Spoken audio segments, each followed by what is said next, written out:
She may not have won Miss Universe, but she did make history. Angela Ponce is the first ever transgender contestant in the 66-year-old pageant.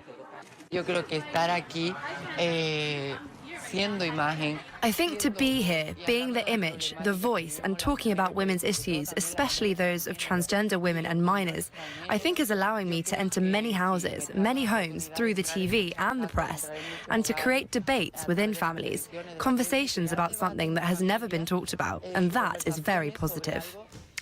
Page 3 now, force-feeding a radical, morally explosive agenda to America's youth. Question, how can a man compete in Miss Universe? Answer, when societies begin to implode. In order for a person to be a Miss, as in universe, it takes a certain biological qualification. A man who wants to be a woman, who dresses like one, and who gets surgery to look like one, no matter what, he's still a man. Yet the gender war on humanity is now being fought on all fronts, including Miss Universe. And all of it amounts to an attack on our civil society. Joining me now from Southern California, forensic psychiatrist Dr. Carole Lieberman.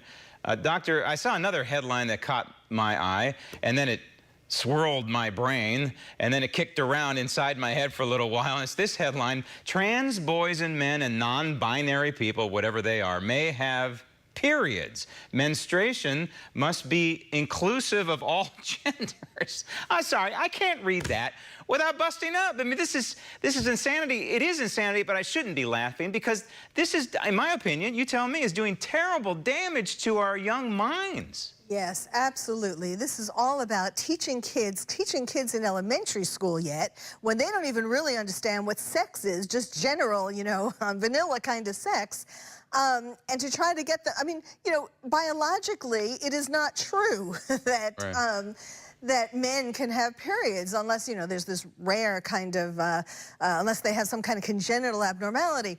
But this is all part of a propaganda war attacking kids, trying to recruit them into the transgender society, transgender community. It's damaging our society.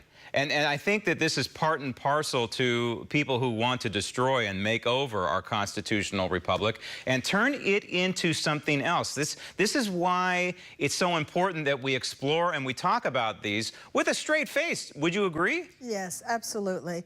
You know, we know there are studies that have shown that when kids get influenced, and they are by the media, the social media, you know, these kinds of things, being taught these things in school, that it's so confusing to them, that if they actually go forward and consider themselves transgender, or even go further and have hormones and surgery and so on to become transsexual, that they have more suicide attempts. They are not happy. Right.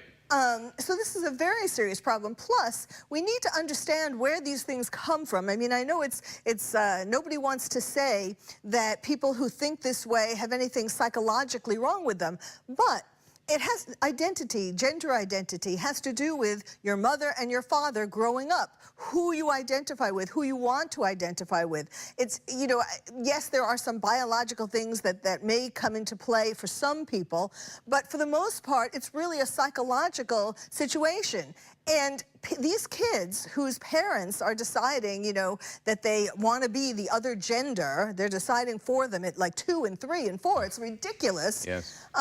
They then later on, or not even before puberty, give them hormones, give them all kinds of things to help them. It's child abuse. It's child abuse. Yes, it's child abuse. It is. Absolutely. But then we also have this gender X, if it's not bad enough. 2 weeks ago, Colorado added a third gender. Again, it's hard for me not to laugh at this because it's a joke. I mean, if we had this conversation 30, 40 years ago, people would think we would have been insane. But here we are actually talking about it as part of our social landscape. So it joins California, Oregon, Minnesota, Maine, Washington, D.C. with a gender X on a driver's license. So this is, in my opinion, doing great damage to our young people. This is different than telling them about Santa Claus, because in the end, we learn that Santa Claus is not real. These people are trying to brainwash our young people. But here's what gets me the worst, Carole, and that is these moms and dads that will embrace this kind of thing, not promote it, not turning their kids into gender X or whatever,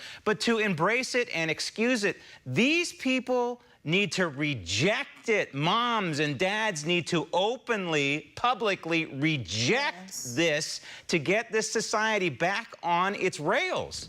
Yes, absolutely, because what this does is validate the concept of non-binary. You know, each of these things is a step in convincing little kids that this is cool. I mean, that's the thing too. Parents who decide to, you know, have their kids go down this route, they think that they're being trendy or cool by doing this. Right. And in the end, it is child abuse. They're really ruining their children's lives. Plus, you know, this came about in Colorado because, and I guess in these other states too, because of decisions that judges have made. Particularly in Colorado, there were 2 cases where the judges said that, you know, somebody could have an X for their passport, and they were afraid of being sued. The DMV in Colorado was afraid of being sued.